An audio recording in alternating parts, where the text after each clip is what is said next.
Hey, JCP once again, and bring you another interesting one, the car vacuum cleaner. Well, you might think it's a car vacuum cleaner, but you can use it for any other purpose. So this is our device. You can use it for cleaning your laptop, your TV, your car, etc. I'll just do a few demonstrations later. So for now, let's see how it comes, what it comes with. So well, yeah, just assembled to show you how big the full piece is. So you might ask, what else does it come with? Depending on what you've chosen and the seller, it comes with a set of around 4 or even more. 5 filters, an extension, the brush, another extension, but this one I'll show you where it goes. This is basically for blowing air. Another brush,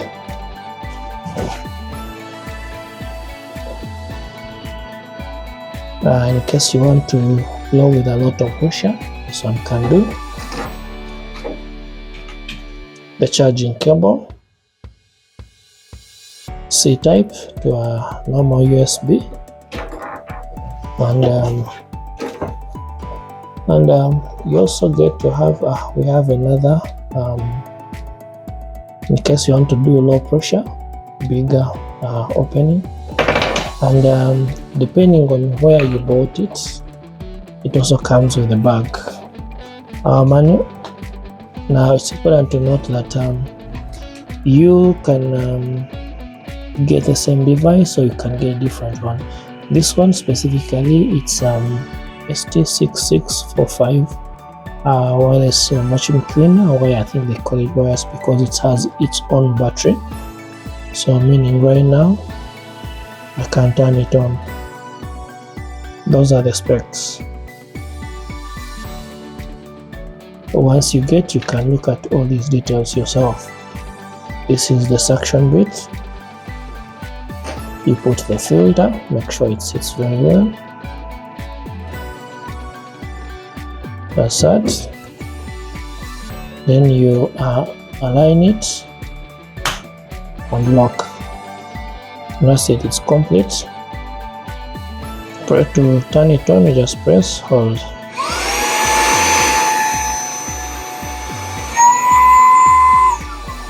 Now before what I forgot to mention, inside here it has a rubber stopper to prevent backflow. So it sucks in, then the air goes out. Now because of that it does the sucking and out here, this is where this one works. So once you fix this, it works as a blower. It's locked in. So now this one works as a blower. You can see it works as a blower. So this side is a blower, this side is a vacuum cleaner, and on the vacuum cleaner, this is where you get to fix the extension. And on the extension, you can put a brush in case you want to clean while extract while doing the cleaning, especially for some surfaces that have hard material which you want to suck in. So the brush does the cleaning while you're sucking in the dust. Now basically that's it. Some areas have applied it, like basically like in the car, cleaning the venting areas, cleaning some of those pockets which are not reachable. It does a very good job in those. Then also cleaning your laptop in case your laptop has a lot of dust in it, maybe the TV has accumulated a lot of dust, all that, it can help you do those. Let's get there and we see what it does.